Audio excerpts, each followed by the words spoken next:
The Influencer's Edge is brought to you by the Rapid Sales Accelerator. If you're ready to skyrocket your sales by 30% or more in just 90 days, then you need to claim your free training right now.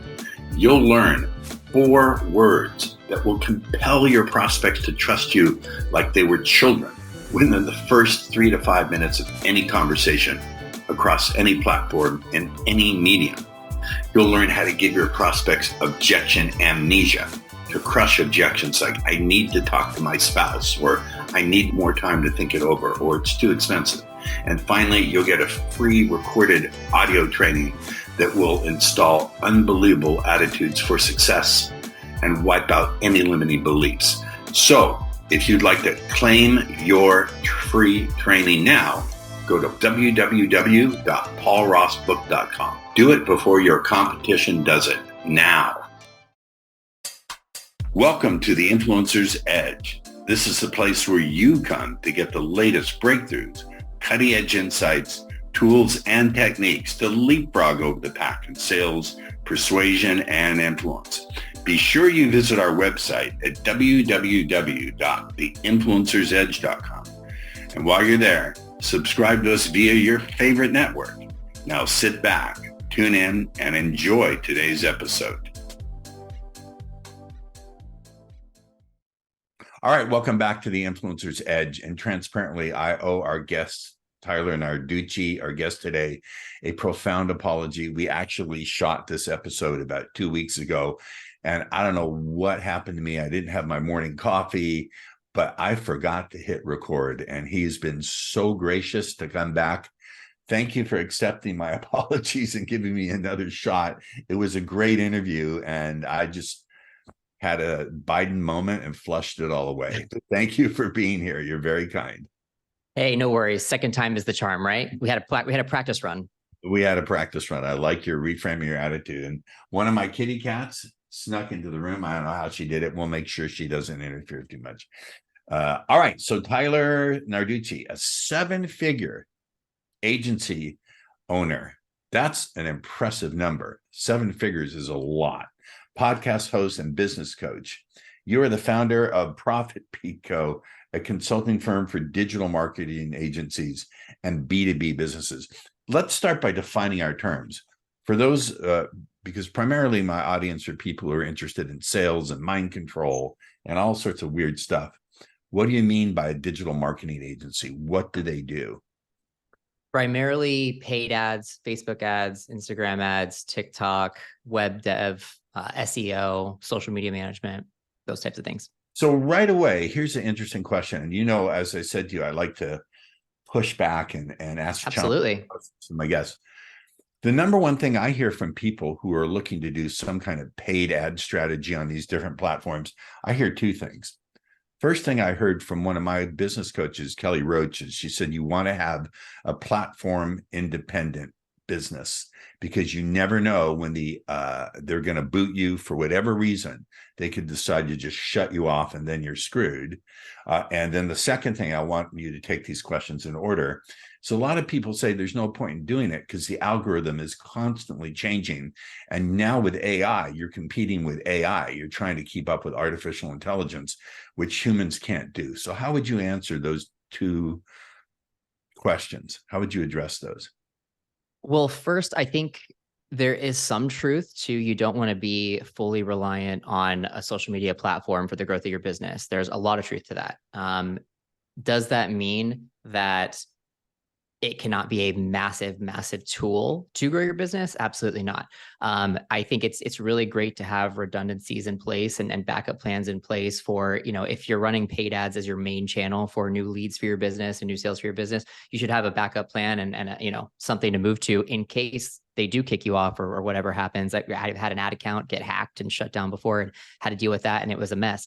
But does that mean it's still not the king in the ad space? Absolutely not. So do have backups in place, but it's a great way to grow your business.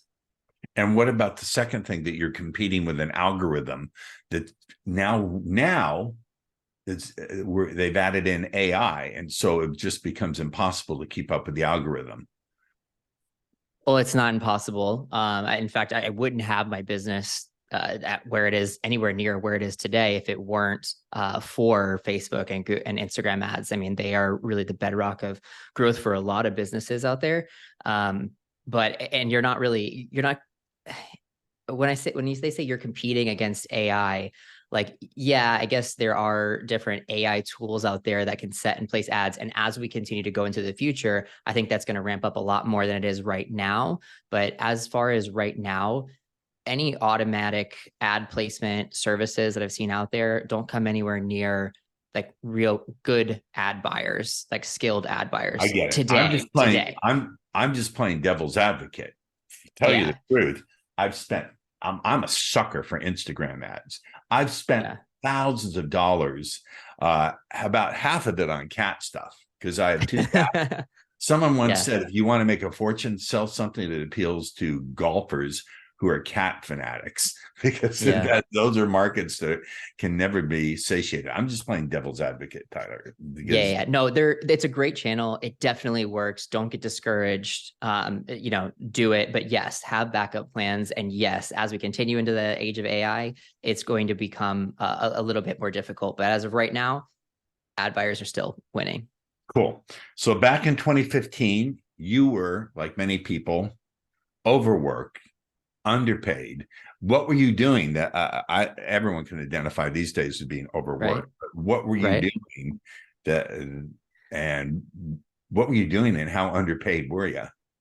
The job was like $38,000 a year or That's something. And I had, underpaid. yeah, yeah, for 2015, absolutely. And for a college degree, like I followed everything that you're supposed to do in the American dream, go to school. I graduated high school with my associate's degree and then went straight into college. Only got it in 2 years because I'd done 2 years in high school already, got out and I'm thinking, okay, what do I do now? And you're there with a bachelor's degree in psychology. And it's like, okay, now what, right? Like there's no one's gonna hire you. Like you don't look any better than anybody else. Like it's this whole like college path is so muddled and just like worthless for most people today. And I found that out in real time.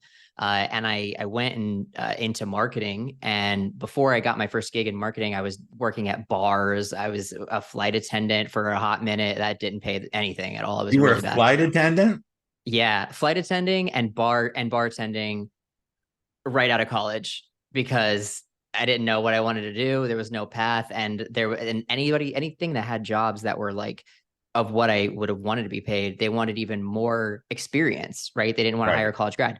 So I had to get an entry level marketing gig, and I did that. And I worked at an energy shot company, and I worked at a sleep aid company first, energy shot company next. And they were just kind of like, I think at the time Wait, they were like, if the sleep aid worked, then you wouldn't need the energy shot. yeah, possibly. Well, here's the funny thing is the sleep aid company was a sleep shot and the energy shot company was an energy shot. So the energy shot company hired me because I worked at the sleep aid company. So That's like, this is the same thing in hilarious. reverse, right? That's hilarious. Um, but no, at them, I mean, they're paying you chump change and you're doing everything. You're running their whole brand social media. You're answering everything online. You're placing ads, you're managing their ads and just any task at all that they want to throw on you because you're the young millennial. Like at the time it was like, oh, just give social to a millennial. Like they know what they're doing. And that worked out for millennials. Honestly, we were able to get gigs because they, people that were, of older age were like, I don't know how to do this. We'll just hire someone young. So that was a good foot in the door, but super underpaid and underappreciated. And I quickly learned that I was good at it. I was getting them great results. One of them, like the energy shot company, fired their $8,000 a month retainer agency out of New York City and put all of the agency's work on me at 38 grand a year. And I did better than the agency. All my posts were performing better. All the metrics, the vanity metrics people look for at the time were doing better with me. And I'm like, wait a minute.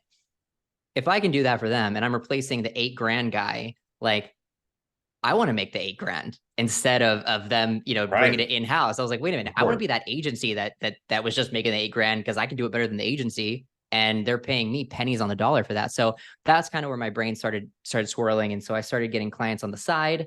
Made a quick goal: make at least 3 times what you're making in your paycheck out of retainer clients. I hit that goal within about 3 or 4 months. That's Then fantastic. That's pretty yes. quick to hit your And goal that quickly. I'll talk about that a little bit later on how you can kind of do that a little bit quickly like I did. But when I hit that goal, I was like, all right, I don't want to lose this job. I want to turn them into my next client. And I'm like, let's see how I can do this. So I went to them with the best offer I thought in the world, slam dunk offer. Let me do everything that I'm currently doing right now. You don't have, and you can pay me less than what you're paying me. Cut my paycheck in half, but put it in a retainer form to my agency. And the only thing you have to sacrifice is my butt in the seat in the office. But you still get everything that I'm getting you right now, and you pay me less, and you don't give me any benefits. I'm thinking it's a slam dunk offer. Like Slam dunk. who? Yeah, no, they were horrified, shocked, shaken and stirred, and they couldn't fathom that I would spend my time doing anything other than, working full time for them, which is just like, okay. And I'm like, and I really press them like, why? And they're like, well, because I like to be able to walk over to your office and ask for things. I'm like, so you can't send me an email? You can't shoot me a Slack message? No, because the mentality was just so outdated. This is pre-COVID. I mean, I'm sure minds have changed since, but pre-COVID, that's what you're dealing with. Yeah. I admire that. See, what I see here is not just the courage to bet on yourself, but the insight to think, okay, how can I structure a really good proposition that would seem to be a no-brainer? So you had to be able to, first of all, have the clarity to say, I'm not happy with the situation, the courage to do something about it, and then the cleverness. So you had the courage, the clarity, and the cleverness, 3 C's that helped you make that transition.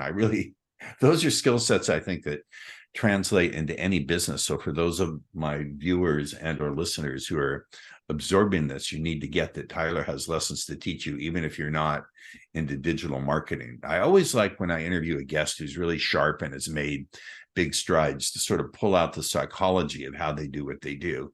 So even if the topic itself is not a one-to-one match, there's something here that people can really learn from you beyond your technical skills, which we'll talk about. So you quickly grew your own digital marketing agency to 6 and eventually 7 figures just a few years later. Now, many people who I coach and who listen to this have mindset issues that say, okay, 6 figures is where I belong. I'm happy here at 6 figures. And they're fooling themselves. They know they want to do better, but they have imposter syndrome. They don't think they can get there. I want to know, obviously, you didn't have this problem. When you saw yourself at 6 figures, you knew that you could get to 7, or did you have a little internal wrestling you need to do with your belief systems to believe that you could get to 7? Totally had to do a lot of mindset work in order to even get to the point where I could feel good fully pursuing the agency and leave the job in the first place. I had to do a lot of mindset work. Let's talk about that. Well, I mean, so for me, and I won't get too woo-woo for your show. That's okay. Get woo-woo. Please get woo-woo. Okay. Well, the catalyst for me, like I think probably a lot of people, was seeing The Secret. I watched the documentary, got really involved in it, and I'm like, okay, cool. So if you could create your own reality, let me try and create mine. I really hate my job, hate my existence out of college, and I'm not getting paid. So what do I have to lose, right? Other than the job that I didn't like. So I really went all in on that. I started meditating every day. I started doing a lot of visualization practices every day, and really feeling that emotion of kind of achieving the goals. And this was prior to even leaving the job.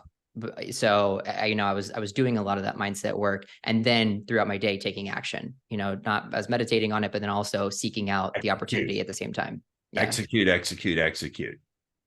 Yeah. Every time.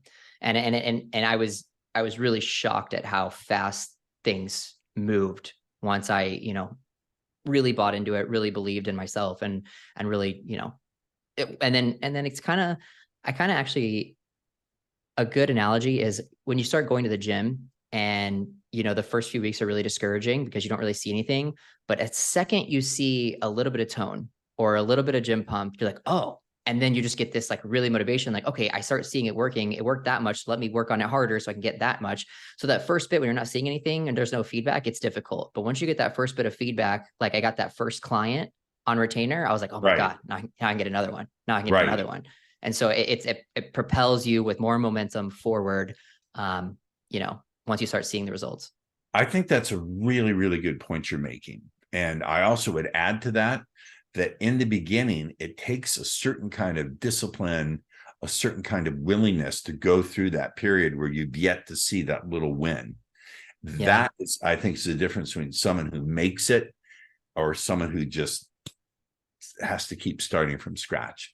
That ability to stick with it until you see those first gains, is that something that you innately always had, or did you have to install that in your head? This is, Tyler, these are not flippant questions. This is really important because, again, I ask these because my listeners, my viewers are into sales, they're entrepreneurs, and they really need this advice from you, whether they're doing digital marketing or not. And because you're so successful and you pulled yourself up by your own mindset, so to speak, can you speak into that? How did you manage that gap between the time when you were doing this and you saw that first pump? I'm jacked, by the way. Yeah.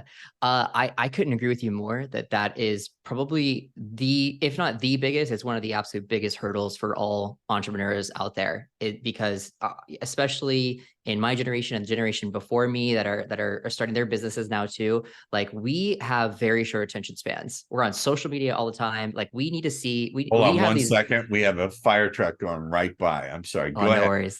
Yeah, we have no worries. Attention spans. We have really short attention spans. We have really, like, if something doesn't work or give that dopamine really quickly, we want to move on. Right? So as time goes on, I think even younger and younger entrepreneurs are going to have a harder and harder time with this. Great. Because you have to have that sticking power until you see that first thing. And even people, when they see that first thing, some people are like, oh, that first thing's not enough. And then they don't go get the second thing. Right. So I positioned it myself, where I've always grown up with a sense of like my mom and my dad always instilled in me, you don't quit a job until you have another one. Like you need to always have something. So I did it in my head what I considered the safe way. I didn't tell my job I was doing this. I did it on the side. I was doing it, in my free time, in my spare time. And so if it didn't work out, I still had that job. Right. So in my head, it was playing it a little bit safe. I didn't have the courage to just quit the job and then go start it. But I did. But my message is, you don't have to. You don't have to be this radical pioneer to start something and grow successfully. Thank you. And we are held up that I think we're sold that shoddy bill of goods that we have to have that kind of radical go all in, put everything into your dream. And I get it from one perspective, but from the other perspective, you better make sure I think you need to have like bifocals. On the one hand, you need to have lenses that keep your vision in mind. And on the other hand, you have to have the ability to look short term and see, am I about to step into a giant pit? So I think that's a fantastic.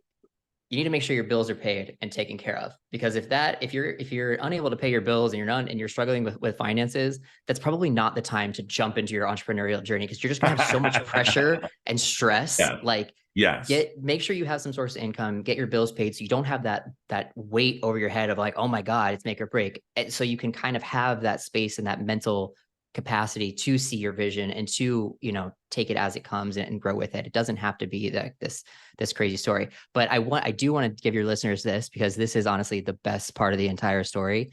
Is I did that. I left and they gave me the ultimatum: stay here and quit your agency, and you'll be very successful here. We just got into Walgreens and Target and Walmart, and we're blowing up, and you're going to be at the ground level, or go with your agency and we'll part ways. Obviously, I did the agency and parted ways.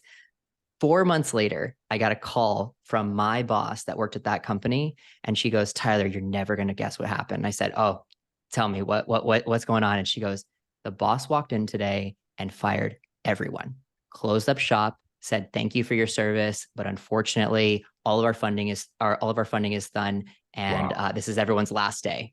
And they were all fired in the blink of an eye. All of them had been fed this bill of lies that the company is going up. You're in at the ground level. They were dangling stock options as this carrot to keep everybody there.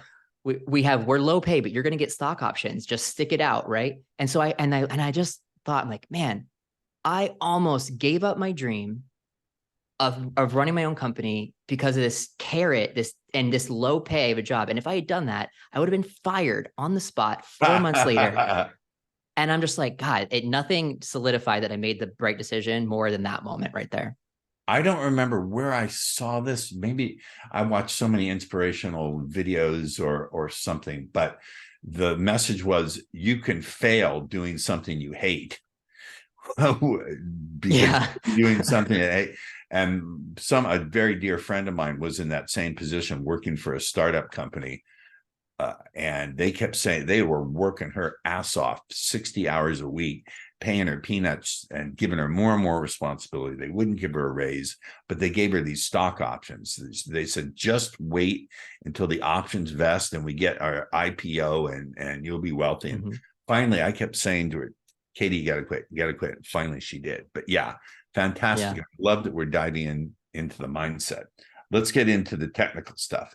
So you grew it to 7 figures, and now you help clients fast track their own success in digital marketing spaces by installing systems to scale and providing coachings and supporting along the way. So let's talk about scaling. This is a big buzzword, a big term. I see it everywhere. And anyone who has a business based on coaching, based on providing services, scaling. Because if you don't scale, you're trading time for money. And my age, I'm 65. I'm in great shape, but I don't have the time that a 25, 30-year-old snot-nosed entrepreneur would have. So no, you look like a very young man, a very, very young man. So I don't know. You don't need to tell us how young you are. It'll just make me feel bad today. So what are some of the secrets to scaling? Some of the things you need to do and what must you avoid? So let's talk about what must you do and what must you never do. For scaling. All right. So when I think scaling, you're right. It is a buzzword. There's a lot of shiny objects and all types of stuff out there when you look it up. But for me, it's just having repeatable processes that aren't going to break the system. So when I was growing my own company, my system broke several times, and I learned in real time that you can't just, when things are like, you could have everything working fine. You have leads coming in, you have your fulfillment team working and cranking out the results. Your clients are happy with those results. And with the leads that are coming in, you're closing them. So you got leads, you got sales, you got fulfillment. Those are the big 3 things that I thought that's magic. I thought that makes you golden. Well, no. So this is what you need to avoid. So you could be a $10,000 agency that has all 3 of those things down, right? But to go from a $10,000 a month agency to a $100,000 a month agency, everything has to change. You can't just crank up more leads, close more deals, and fulfill more services. You need to have the capacity for that, right? You're going to have to hire and train more people for sales. You're going to have to be able to do the same thing with fulfillment. You're going to have clients asking you for more things. Things are going to be missing deadlines. They're often going to be asked for more different services than the ones you're offering regularly. There are a lot of things that have to change internally in the business. Otherwise, it'll break. The first thing that often breaks in marketing agencies when you grow is fulfillment. Like, you don't have the capacity to help all of your clients. You take on more clients than you just don't have the capacity. And just one thing for the entrepreneurs who are watching this and providing services, pay attention to what Tyler is saying, because you're going to hit this wall. Don't think this doesn't apply to you. The more successful you get, the closer you're going to get to this giant pit he's telling you about. Sorry, I need to make sure that they're listening. No, it's good. Then there's other big things that have happened to me along the way, but as well. I mean, in those 3 buckets, fulfillment, sales, and lead gen, there are many things that can go wrong as you're growing. All of a sudden, your lead costs can shoot through the roof. You talked earlier about not relying on one channel so much. Correct. If you're on the way from 10,000 to 100,000, and you're at 50, and then all of a sudden your ad account gets frozen, and you have to scramble to get a new one, optimize new ads, and rebuild from scratch. Well, that's going to be quite a big step. And now you've brought in more team members for fulfillment. You got to pay their bills, but you're not bringing in any more leads. And you also have closers that are closing on a commission basis who don't have any more leads anymore. So there are a number of things that can go wrong, and your closers are going to leave you if you don't have enough leads to keep them happy and keep them, keep their paychecks paid. And this is going to be a nightmare for people who are high creatives like me, who can't manage. My skill set is not to manage employees. I have my operations manager. You're going to have to hire someone who's going to act as your HR person. And then you're going to have to go through, oh my God, how do I find an HR person and how do I make sure? It's a nightmare. Yeah. There are so many things that can and will, like they will go wrong on your journey from, 4 to 5 to 6 figure as you go up up the chain. There are a lot of things that break, and you can't just, people have this assumption that you can just turn up the dial, bring in more leads and everything will just scale on up easily. And it doesn't work like that. Systems break, you fix them, and now you're operating at that level. Then they'll break again. If you keep going, you fix them, and now they're operating for that level kind of thing. Now I'm at the point where, one of my closers that's on my team, he just had to have emergency surgery, and we are 1 week before Black Friday sales drop. So now I'm down a closer before Black Friday drops. And I can't, there's nothing I can do about that. Like I had now my other closers, they're going to have a heavier load, and it's something that I can manage because I have a sales team. But early on, if I just had one guy as my sales rep and he had to be out on Black Friday weekend because of emergency surgery, these are the things you don't see coming as a newer business owner, and you learn in real time as they happen. And these are the things that my company now helps agency owners with because we've been there firsthand and figured that out already. Wow, I would say that this is the analogy I'll give is my father was a combat medic in World War II, and one of their biggest problems, he was on the front lines fighting the Germans, literally unarmed because he was a medic. And one of the biggest dangers, he said, were mines. The Germans used lots of mines, and so they had to have people whose specialty was trying to find mines. And you're essentially going, don't go through the minefield, agency owners. We'll take you through the minefield. We'll show you how to structure it so you don't have to do that. And I relate this to people who are entrepreneurs in my audience. You need to learn these skill sets. And I absolutely know it. And I really love that you're pointing out a truth that no one, in all the interviews I've ever done and none of the books I've ever read, no one has ever said that things, I put it this way, the more successful you get, the more things are going to break. No one, I've never heard anyone say that. It's not a sign that you're failing. Things are just going to break when you scale. When you scale, things break. That's one of the big takeaways I'm taking from this interview. And I never even thought about that before. I know as I attempt to scale, it just becomes a lot more stuff I have to think about. And luckily I have an operations manager. This is his jam. He loves it. He's addicted to doing it. I got lucky, but not everyone's going to get that lucky. This is fantastic. Let's go. Normally this would be all the time we have, but you're really good. So let's keep going. So we did talk about what is something you see marketing agencies owners get wrong frequently. I think we talked about this already, that they're not preparing to scale. What else would you say they get wrong? So not prepared to scale is a later problem. A sooner problem that they're going to encounter when they're just starting out is so many of them confuse the difference between an offer and a service with a price tag on it. They're completely different things. You ask a new business owner, hey, what's your offer? And they'll be like, oh, well, I sell Facebook ads for $2,000 a month management fee, and we manage up to $10,000 in ad spend. Okay, that's not an offer.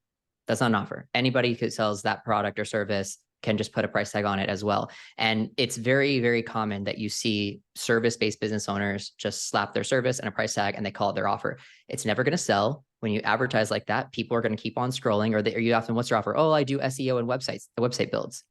Okay, so that's the service you provide, but what's your offer? What's your guarantee? What's your hook? What's the thing that's going to stop me from and make me want to buy? Got it. So I'm assuming you've heard of Alex Hormozi. Oh yeah, big fan. I'm a huge fan, and I have his books, and absolutely, I see these offers on Instagram. I'm an Instagram junkie. That's where I see all my ads, and I see people say, "Doctors, we will put 10 new patients in your practice a month over 90 days, or you don't pay us until we do." That's an offer. Huge. That's a huge offer. Notice there's no mention there of how. There's no mention there of we're going to use this and this and it, and there a lot of new business owners, they miss that part. They get so embedded in the how, and creatives like yourself. And a lot of most agency owners are creatives. They start out like a freelancer and then they try and grow an agency themselves. And then they stumble because of the operations piece that you mentioned before. Yeah. But that bridge between creative and operational is vast. It's a big bridge. And so the creative just goes, oh, well, I do this service, because they're so focused on the actual, the technicals of it, what they do. And they are not in the marketing side of it or the operations side where they're crafting a well put together offer. Well, luckily, I have a background. I've been writing my own copy for the other side of my business, which is teaching pickup and seduction. So, and I study with Gary Halbert and some of the great copywriters. So Nice. I get that aspect. I don't know if you know who Gary is or not, but Not heard of him. You have to have a really good offer. Like, for example, one of the things I specialize is working with agencies like yours, companies like yours. And my offer is, I will increase your sales by 30% in 90 days, and I will charge you nothing up front. You pay me nothing up front, and if I can't do it in 90 days, I'll work with you for free until I do. So that's an irresistible offer. It's like, I'm not putting any money on the table at all until this guy gets me results. That's an example of a really great offer. Absolutely. So let me, we're going to wrap up in like 5 minutes, but this is really good. 3 things that every agency needs to succeed. So I touched on this before. It is lead generation. You got to have opportunity, or you're dead in the water, right? You got to be able to close those leads. You need to have some type of sales skill. If you're not closing, you need to have a closer with you. And then you need to be able to keep your clients happy. You need to have good fulfillment to keep them paying their bills, or else you're just going to churn and burn. Lead gen, sales, fulfillment. It all boils down to that. Everything else is just, shiny objects and operations strategy, that kind of thing. But those are the actual 3 gears that are needed in order to keep the business going. Fantastic. Tyler, this is even better than the interview we did where I didn't record it. So second time is a charm.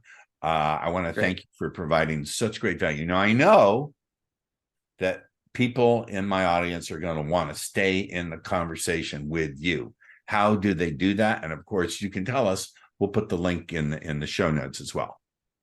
Yeah, so show note link will be perfect. It is profitpeak.co. That's www.profitpeak.co. And you'll see everything that we do, how we do it. And if you're interested, you can apply and book a call, and we'll chat with you. Fantastico. Now, do they have to apply to book the call? Or can they just book? They have to apply to book the call. Yeah, there's a short form that kind of tells us a little bit about where you're at in your journey. Don't be worried about that, though. The vast majority of companies we work with are in the very beginning stages or very early stages of their business, and we help them grow the right way from the start. So if you're not a full-blown agency, totally fine, still apply. Okay, stay on with me because I want to chat with you a little bit. You've been a great guest. We'll see you next time on The Influencer's Edge.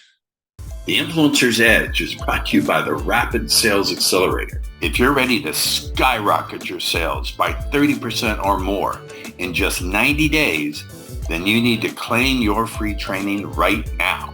You'll learn 4 words that will compel your prospects to trust you like they were children within the first 3 to 5 minutes of any conversation across any platform and any medium. You'll learn how to give your prospects objection amnesia, to crush objections like, I need to talk to my spouse, or I need more time to think it over, or it's too expensive. And finally, you'll get a free recorded audio training that will install unbelievable attitudes for success and wipe out any limiting beliefs. So if you'd like to claim your free training now, go to www.paulrossbook.com. Do it before your competition does it now.